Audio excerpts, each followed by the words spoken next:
Hello student, आज आपण पाहणार आहोत स्क्वेअर रूट, जे की सर्वात सोपी पद्धत आज आपण पाहणार आहोत. बघा, अशा प्रकारचे जे क्वेश्चन्स आहेत, अशा टाईपचे प्रश्न जर तुम्हाला आले तर एकदम अशी भीती वाटायला लागते, बरोबर आहे. पण ती भीती आज मी तुमची पूर्णतः संपून टाकणार आहे. इतक्या सोप्या पद्धतीत मी तुम्हाला हे गणित समजून सांगणार आहे. तर चला मग व्हिडिओला वेळ न घालवता आपण सुरुवात करू. तत्पूर्वी व्हिडिओ आवडला तर नक्की व्हिडिओला लाईक करा आणि सबस्क्राईब करा आणि बेल आयकन नक्की दाबा. कारण की जे नवनवीन व्हिडिओ येतील ते सर्वात अगोदर तुमच्यापर्यंत पोहोचतील, यासाठी तुम्ही बेल आयकन दाबा. ओके. आणि व्हिडिओ शेवटपर्यंत पहा, कारण की वेगवेगळे प्रकार मी यामध्ये घेतलेले आहेत. वेगवेगळ्या टाईपचे जे प्रश्न आहेत आणि शेवटपर्यंत नवीनच तुम्हाला काहीतरी बघायला भेटणार आहे. त्यामुळे व्हिडिओ नक्कीच शेवटपर्यंत पहा. चला मग बघा, अशा टाईपचे जे क्वेश्चन आहेत, अशा टाईपचे ज्या वेळेला असा प्रकार येईल, स्क्वेअर रूटमध्ये एक सारखाच नंबर असेल आणि तो नंबर इन्फिनिटी म्हणजे अनंतपर्यंत जर जाणारा असेल, तर एक गोष्ट नेहमी लक्षात ठेवायची. काय लक्षात ठेवायचं? तर याचं उत्तर जे असणार आहे, बघा मी किती सांगते, किती सोप्या पद्धतीचं आहे की याचं उत्तर बघा, स्क्वेअर रूटमध्ये 5च आहेत, 5 5 5च असणार आहेत प्रत्येक स्क्वेअर रूटमध्ये, आणि ती संख्या शेवटपर्यंत जाणारी म्हणजे अनंतपर्यंत जाणारी असेल तर त्याचं उत्तर आहे तोच नंबर म्हणजेच 5. आहे की नाही धमाकेदार? म्हणजे तेच उत्तर तुम्हाला, म्हणजे तोच नंबर हे उत्तर असतं. हिची कल्पना तरी केली होती का तुम्ही? त्याच प्रमाणामध्ये दुसऱ्याचं सुद्धा उत्तर आता तुम्ही सहज लगी गणित पाहिल्याच तुम्हाला त्याचं उत्तर येऊन जाईल. इथं हे करत नाही, काय डिफाईन करत नाही की किती नंबर आहेत इथे, 4 असो 5 असो, पण एवढं लक्षात ठेवायचं की इन्फिनिटीपर्यंत आहे म्हणजे अनंतपर्यंत ही संख्या जात आहे. तर डोळे झाकून आपण तोच नंबर इथं लिहून काढायचा आहे. म्हणजेच याचं उत्तर सुद्धा काय असणार आहे? तर 3 हेच उत्तर असणार आहे. बघा किती सोपं आहे. तोच नंबर उचलायचा, उत्तर द्यायचं. पण पाहिल्या किती भीती वाटते त्या प्रश्नाची, की अशा प्रकारचा जो प्रश्न आहे तो कसा सोडवला जातो बरं. आपल्याला सगळ्यात मोठा क्वेश्चन मार्क आपल्याला पडतो, पण ते क्वेश्चन मार्क मी आज पुसून टाकलेला आहे तुमचा. ओके. हा झाला पहिला टाईप. आता दुसऱ्या टाईपमध्ये बघा, वेगवेगळ्या पद्धतीचे टाईप्स आहेत स्क्वेअर रूटमध्ये. आता दुसरा टाईप बघा कशा पद्धतीचा दिलाय. आता सुरुवातीला दिला पहिल्या टाईपमध्ये तर इन्फिनिटी दिलं होतं. पण मॅडम इन्फिनिटी दिलाय, पण जर इन्फिनिटी दिले नसेल तर, अनंतपर्यंत जर संख्या नसतील आणि लिमिटेशनमध्ये जर तुम्हाला संख्या दिल्या असतील तर मग कसं सोडवायचं? तेही अगदी खूप सोपं आहे. मग कसं आहे बघा, या ठिकाणी सुद्धा काय विचार करायचा आहे की एकसारखेच नंबर दिलेले आहेत. आता 3 वेळेस दिले, 4 वेळेस दिले, 5 वेळेस दिले, फरक पडत नाही किती वेळेस असो, फक्त कशा पद्धतीत सोडवायचे ते बघा. आता इथं बघा, सुरुवातीला फर्स्ट स्टेज काय करणार तुम्ही? फर्स्ट स्टेप किती वेळेस आहे मोजून घेणार. 1 2 3. किती वेळेस आहे? 3 वेळेस. मग सुरुवातीला काय करायचं? 2 लिहून घ्यायचे आणि किती वेळेस आहे तो नंबर 2च्या डोक्यावर लिहून घ्यायचा. म्हणजेच काय झालं? 2चा कितवा घात झाला? 3रा घात झाला. म्हणजेच काय झालं इथं? 2 गुणिले 2 गुणिले 2 झालं. म्हणजेच इथं किती आलं? 2 दुनी 4, 4 दुनी 8. किती आले इथं? 8 आले. पहिली स्टेप पूर्ण झाली. आता दुसरी स्टेप काय करायचं? किती नंबर दिलेले आहेत याच्यामध्ये स्क्वेअर रूटमध्ये? तर 7 नंबर दिलेले आहेत. किती? 7 नंबर दिलेला आहे. मग काय करायचं? हे जे आलेलं उत्तर आहे ते काय करायचं? खाली इथं लिहून घ्यायचं आणि याच्यामध्ये 1 मायनस करायचा. म्हणजे 8 मध्ये 1 मायनस करून म्हणजेच वरती किती येणार? 8 मधून जर 1 मायनस केला तर किती येणार? 7 येणार. बघा बरं किती सोपं उत्तर आहे. काय काय केलं आपण इथं? आणि एक नेहमी लक्षात ठेवा, प्रत्येक वेळेला कुठलाही नंबर असू द्या, इथे 7 असतील, 8 असतील, 10 असतील, 15 असतील, कुठलाही नंबर असू द्या, दरवेळेस फक्त 2च घ्यायचा आणि जेवढ्या संख्या असतील, जेवढे स्क्वेअर रूट असतील तेवढं त्याच्या डोक्यावर लिहायचं आणि तेवढं मल्टिप्लिकेशन करायचं आणि मल्टिप्लिकेशन करून तो नंबर घ्यायचा. त्या नंबरवर छेदस्थानी काय करायचं? 8 लिहायचे आणि 8 मध्ये म्हणा किंवा जो पण संख्या येईल त्याच्यामध्ये 1 मायनस करायचा आणि वरती लिहायचा. आहे की नाही सोपं? किती सोपं आहे. मग त्याच पद्धतीत आपण दुसरं पण सोडून घेऊ. बघा बरं काय करायचंय. पहिली स्टेज काय करणार आपण? तर 2 लिहून घेणार. ओके. आणि किती वेळेस आहे? किती वेळेस आहे मोजायचं? 1 2 3 आणि 4. किती वेळेस आहे? तर 4 वेळेस आहे. मग 2च्या डोक्यावर आपण 4 लिहिले. मग 2च्या डोक्यावर जर 4 लिहिले तर मग 2 किती वेळेस लिहून घ्यावे लागतील आपल्याला? 4 वेळेस लिहून घ्यावे लागेल. म्हणजेच याचं उत्तर किती येणार मग इथं? बेदुनी 4, 4 दुनी 8 आणि 8 दुनी 16, म्हणजेच इथं किती आले? 16 आले. आता त्यानंतर किती नंबर दिलेला आहे स्क्वेअर रूटमध्ये? तर 6 दिलेला आहे. मग 6 आपण लिहून घेतला.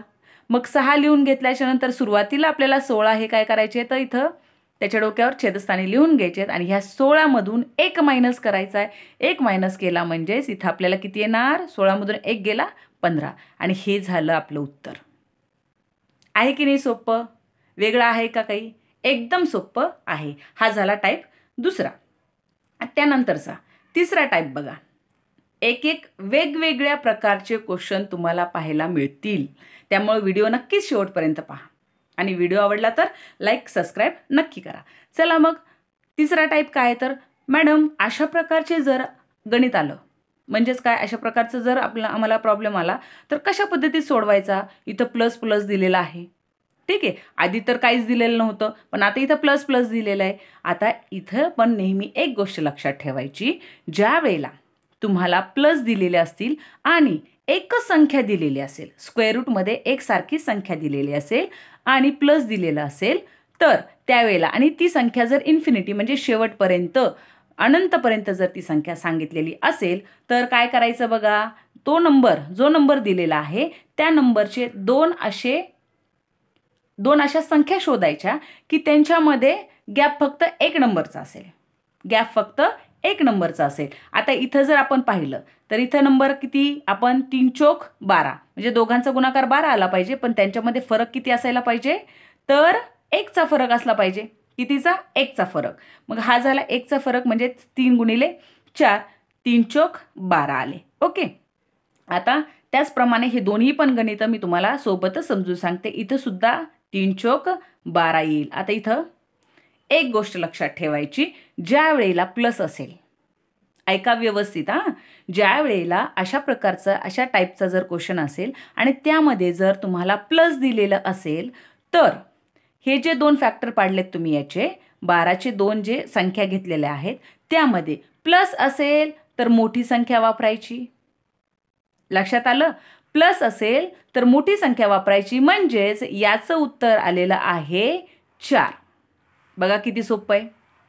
12चे आपण अशा 2 संख्या निवडल्या, त्यांचा गुणाकार 12 असेल आणि त्यांच्यामध्ये फक्त 1चा फरक असेल म्हणजेच 3 आणि 4 म्हणजे त्याच्यामध्ये 1चा फरक म्हणजेच अशा प्रकारचं असेल. लगतच्या ज्या संख्या असतील त्या आणि त्याच्यामध्ये प्लस असेल तर मोठी संख्या आणि मायनस असेल तर लहान संख्या.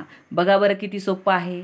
म्हणजेच इथं मायनसचं उत्तर काय येऊन जाईल? इथे आलं 3 उत्तर. इथं कन्सेप्ट क्लिअर झाला तुमचा की अशा टाईपचे जर असतील आणि प्लस असेल, एकसारख्या संख्या असतील, इन्फिनिटीपर्यंत जात असतील तर प्लस असेल तर मोठी संख्या, मायनस असेल तर लहान संख्या. आहे की नाही सोपं? म्हणजेच आपण काही सेकंदामध्ये 2 संख्या निवडल्या, प्लस असेल तर मोठी संख्या घेणार आणि मायनस असेल तर छोटी संख्या घेणार. आलं याचं उत्तर. म्हणजे याचं फायनली उत्तर याचं आलं 3 आणि याचं आलं 4. बघा किती सोपं आहे.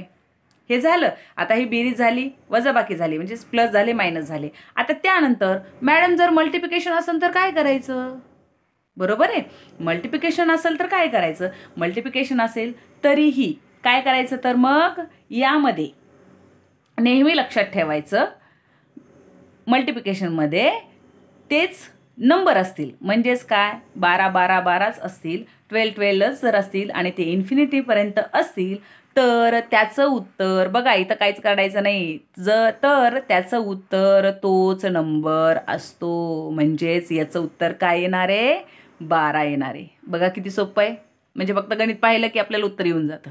इतकं सोपं आहे. म्हणजे ह्या 3 टाईप पाहिलं तुम्ही. यामध्ये ॲडिशन असेल तर मोठा नंबर, मायनस असेल तर लहान नंबर आणि गुणाकारामध्ये जर अशाच प्रकारचे जर एकसारख्याच नंबर असतील स्क्वेअर रूटमध्ये आणि ते इन्फिनिटीपर्यंत असतील तर आपलं गुणाकारामध्ये तोच नंबर हे त्याचं उत्तर असतं. एवढं सोपं आहे बघा. आणि आजच्या व्हिडिओचा हा शेवटचा प्रश्न आहे तो की 4 नंबरचा टाईप कशा पद्धतीचा आहे बघा. तोही अगदी खूप सोपा आहे.